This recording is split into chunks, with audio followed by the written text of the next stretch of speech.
Hi, I'm Paul Friedman, founder of the Marriage Foundation, and the topic is know these 5 things that your wife says are serious. Hi, welcome back. I'm Paul Friedman, founder of the Marriage Foundation. Know these 5 things that your wife says are serious. And don't just know they're serious, but I'm going to give you something to do about it, okay? I'm going to make a recommendation for each of these because some are really intense, some are not quite so intense. And the solutions that we have range from watching these videos and really learning about marriage to reading one of my books, learning about marriage, and if things are in tough shape, taking the course for men. It's an online course, very inexpensive, less than $10 a week, but boy, it will really help you. So, number 1, if your wife says, should we get marriage counseling? Well, I'm sorry I started out with this one because this is a bad sign. Now, I'm going to be honest with you. I've been doing this for over 25 years. I've met with hundreds of men, hundreds of women, and I always meet with individuals because I'm not a believer in couples counseling. I think it has a lot of problems. And so by dealing with individuals, we get a lot more progress out of it. And men tend to wait too long.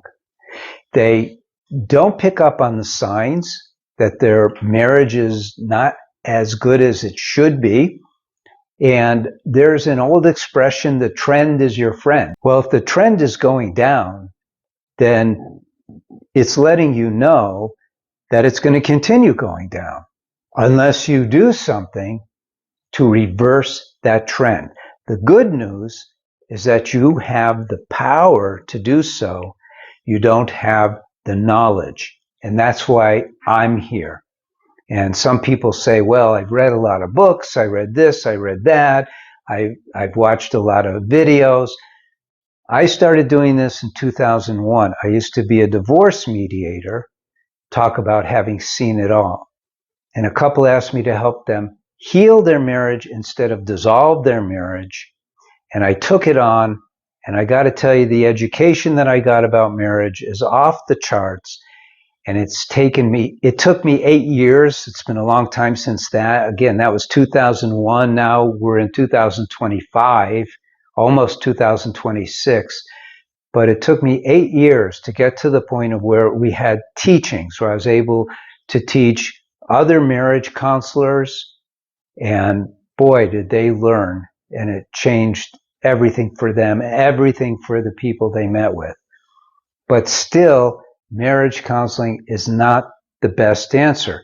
So if your wife says, do we need marriage counseling? Or, what do you think of marriage counseling? Even if she's kind of pussyfooting around the topic, you need to do something. At a minimum, get one of my books. But really, by now, it's probably gone further than that, even though you're not aware of it, which is not unusual for us men. We just don't pick up on things. Number 2, I didn't expect our marriage to be like this. Oh boy, what is she really saying when she says that? Well, she's probably not saying, wow, I didn't expect our marriage to be like this. This is like heaven on earth. If she's saying that, most women, to be honest with you, usually don't voice optimism and how happy they are with things. They already are until they're not, and then they'll complain until they don't. And when they don't, you might have a problem there. But if she's saying, I expected more, which is the other side of that equation, don't ignore that. Don't pretend, it's this, it's that, it's the kids, it's the in-laws, it's the weather, it's blah, blah, blah. Don't even go there. Because the whole thing about marriage is you married your soulmate. So you two should be going through everything together, heart in heart, hand in hand, sure, but heart in heart. And if that's not happening, it means you don't understand marriage well enough, and neither does she. We don't learn about marriage in our society. We just don't. Where do you learn about marriage? By watching sitcoms on TV, by watching movies, by seeing how Sylvester Stallone handles his wife, or, it's just, we don't learn. So I've put it together. You can now learn. Okay, number 3. So this is not an intense one. If she says to you, stop looking at other women, you're going to go, why? Everyone does that. I mean, trust me. This is something that is considered absolutely normal in Western world.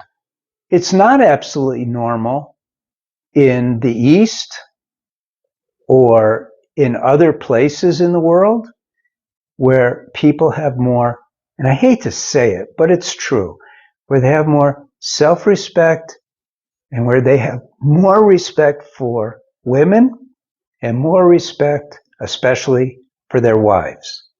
And it's a difficult proposition.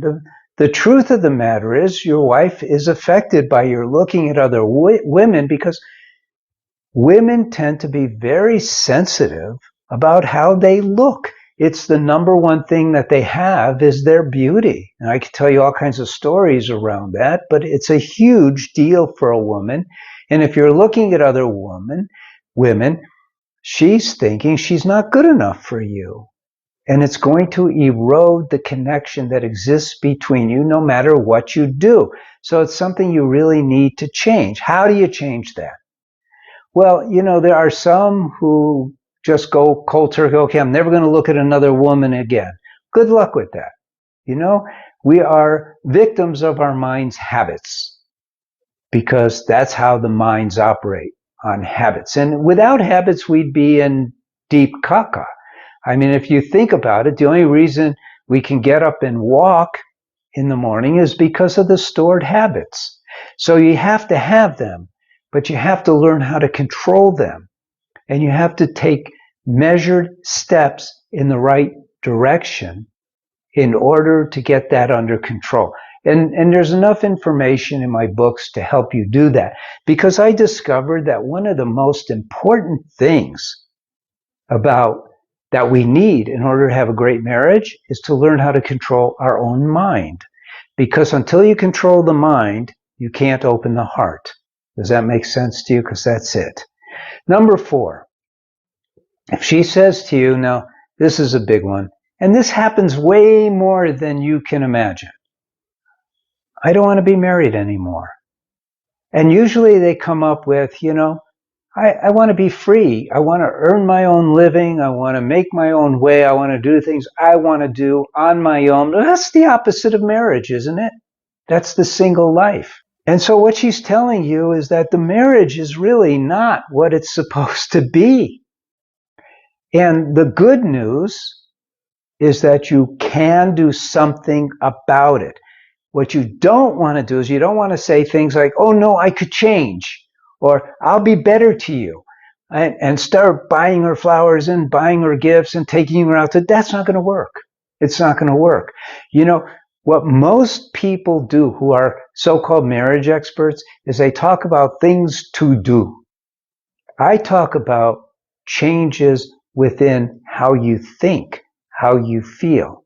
That is what's going to change your marriage as you become a better human being, a better man.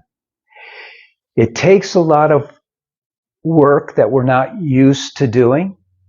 It requires self-analysis, dispassionate introspection, and then a pathway of learning how to manage, to control these habits, to make sure that they align. And this is the interesting thing. Once you start really looking at your mind's reactions to things, and you're looking at it objectively, you'll go, well, I don't want to be that guy. And that's what it takes. It takes a combination of things. Can't do it in a video, but you need to learn that. Last, this one is a heartbreaker. Honey, we're married, but I'm so lonely. Oh my God. You know, if you hear that, it's going to impact you. Now, you may write it off. If you're dumb, you'll write it off to her problem.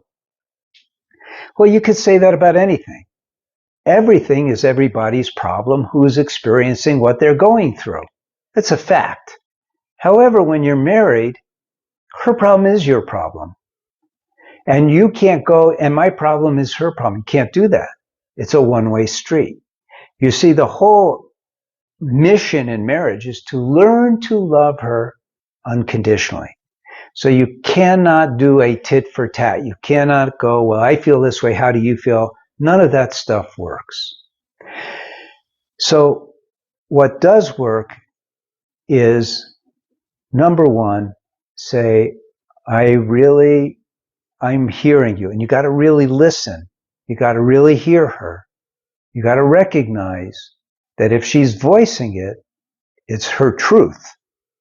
And then you got to look at her not as, and this is about me, but I was here to fulfill her highest aspirations to marry the ultimate man. And I'm obviously not doing that. And then you change yourself. You don't do a cop-out. So look, marriage is more complicated than driving a helicopter. Learn how to be married. Get one of my books, watch these videos, get the online course for men, but make your marriage into the most amazing thing imaginable. And trust me, it's in a positive way, way better than anything you've ever even dreamed of. It's true. So hopefully you got a lot out of this video. If you did like it, give it a like. You might want to share it on social media. You might want to send it to a friend. You might want to subscribe so you get these videos all the time. You may want to write to us. There's a link below. In fact, you could leave a comment if you want to ask a question, and I'll respond to you. And leave a comment. Say what's going on for you. I'll give you good feedback. If you just want to talk to one of our counselors, that's great too. There's a link below. It's free. You write to them and they'll give you some guidance. And other than that, I'm so glad you stopped by. Again, I'm Paul Friedman, founder of the Marriage Foundation. God bless you and take care. Thank you.